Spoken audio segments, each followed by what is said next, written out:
दार्जिलिंग की खूबसूरत वादियों में घूमने का मजा लीजिए, वो भी अब फ्री में। युवा इरे अर्बन बैंक इस दिवाली लाया है बहुत ही सुनहरा मौका, जिसमें आप 5 रातें 6 दिन वादियों में घूमने का मजा ले सकते हैं। जल्द ही कीजिए 10 लाख की एफडी 25 महीनों के लिए और पाइए 12,32,000 रुपए मैच्योरिटी और दार्जिलिंग घूमने का मौका, वो भी फ्री में। ऑफर की लास्ट डेट है 31 अक्टूबर। नीचे दिए गए नंबर पे संपर्क कीजिए। अब नहीं घूमोगे तो कब घूमोगे। वर्ली फोर सीजन्स होटल कल एक भव्य कार्यक्रम का गवाह बना। इस कार्यक्रम देश के प्रतिष्ठित उद्योगपति समाजसेवी आदित्य बिरला परिवार द्वारा नंदलाल पाठक साहित्य पुरस्कार 5 लाख रुपए एवं नंदलाल पाठक प्रतिभा पुरस्कार 1 लाख रुपए प्रख्यात गजलकार श्री दीक्षित दनकौरी को प्रदान किया गया। इस अवसर पर वरिष्ठ साहित्यकार श्री नंदलाल पाठक जी की पुस्तक जीवन एक गजल है का विमोचन किया गया। उल्लेखनीय तौर पर कार्यक्रम की अध्यक्षता पद्म भूषण श्रीमती राजश्री बिरला जी ने की। कार्यक्रम में मुख्य अतिथि के रूप में भारतीय जनता पार्टी के राष्ट्रीय प्रवक्ता एवं सांसद श्री सुधांशु त्रिवेदी उपस्थित रहे। इसी के साथ इस भव्य कार्यक्रम ने श्रोताओं का मन मोह लिया। देश भर से आए नामी कवि श्रेष्ठ साहित्यकारों ने अपनी उपस्थिति दर्ज करवाई। मुंबई से यशपाल शर्मा की रिपोर्ट। वो दिल चुरा के बैठ है हकदार की तरह,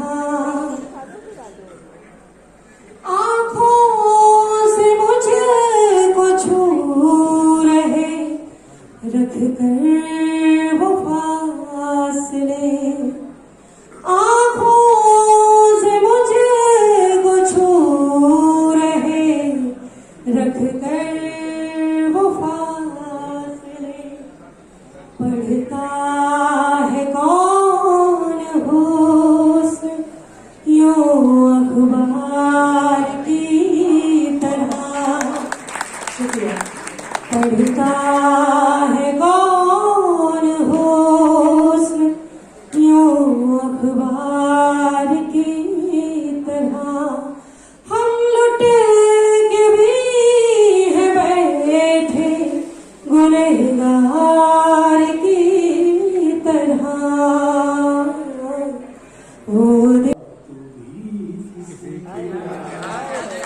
क्या बात है। आज करता हूँ सामना। उससे पहले मैं गजल को बुलाया करता हूँ। गजल मेरी आराध्या है, गजल का साधक हूँ, तो गजल को बुला लूँ नहीं। हाँ, मेरे अंदर प्रवेश कर गई तो गारंटी है आपको आनंद आएगा।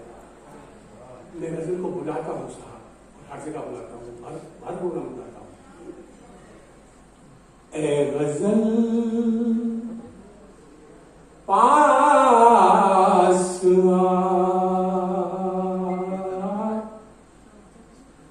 गुनगुना लूं तुझे, ए गजल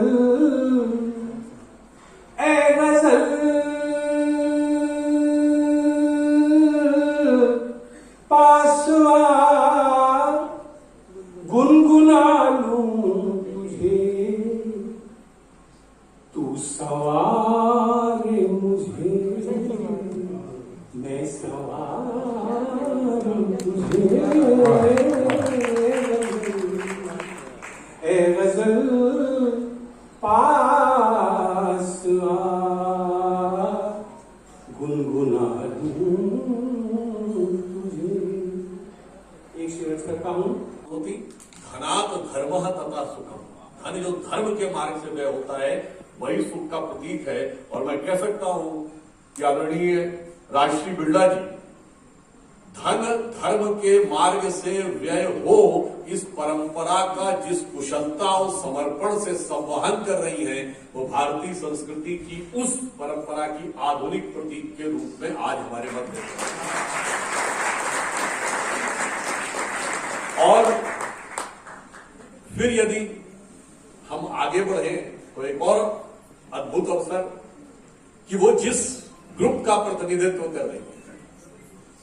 स्वतंत्रता आंदोलन के समय महात्मा गांधी जी ने अपने द्वारा संपादित हरिजन में लिखा था, यदि बिरला जी का मुझे सहयोग नहीं मिला होता तो शायद मैं हरिजन का प्रकाशन नहीं कर सकता। महात्मा गांधी जी ने उल्लेख करते हुए कहा कि श्री घनश्याम दास बिरला जी was a true patriot and he has become a forebearer of freedom movement. He has not given his money but opened his heart also for the freedom movement. कई बार लोग कहते हैं आज के जमाने में बहुत सारे लोगों को खुजली होने लगती है कि ये कैसा है, कहाँ लिखा है।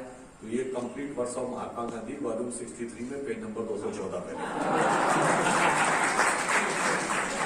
और कोई जाके चेक भी कर सकता है अगर आप लोग अपने मोबाइल पर भी चेक करना चाहें। और सरदार पटेल जी ने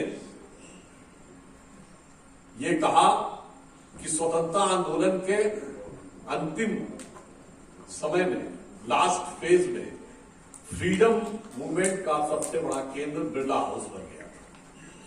और आज मैं कह सकता हूं, जब माननीय प्रधानमंत्री जी ने कहा है कि हम देश के अमृत काल में आ गए हैं, उस समय 41 कंट्रीज में सिर्फ प्रेजेंस नहीं डाला था, जिसको मन से निकाल डाला था, उसके आने का इंतजार है।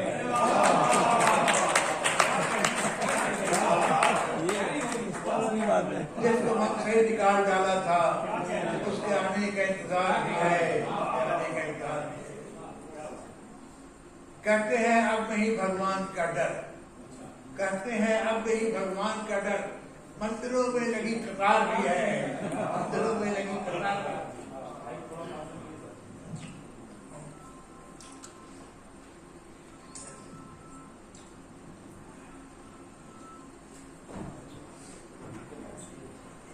वैसे तो घर मेरा फुटपाथ पर है, वैसे तो घर मेरा फुटपाथ पर है, मेरा घर बहुत हवादार भी है। वैसे तो घर मेरा फुटपाथ पर है, मेरा घर बहुत हवादार भी है। चाय की पत्तियां खरीदी हैं, दूध वाले का कुछ उधार भी है। चाय की पत्तियां खरीदी हैं, दूध वाले का कुछ उधार भी है। मेरे मन में है प्यार का मंदिर, मेरे मन में है प्यार का मंदिर, पास ही सपनों का मजार भी है। मेरे मन में है प्यार का मंदिर, पास ही सपनों का मजार भी है।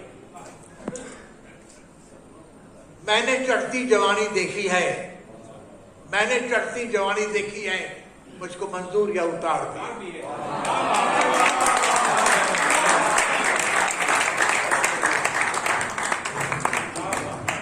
उसको मंजूर उतार दी है।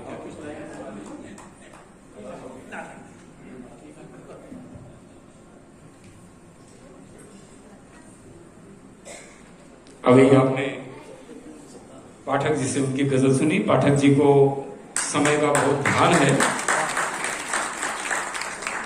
और मैं अब वैशाली को बुला रहा हूं।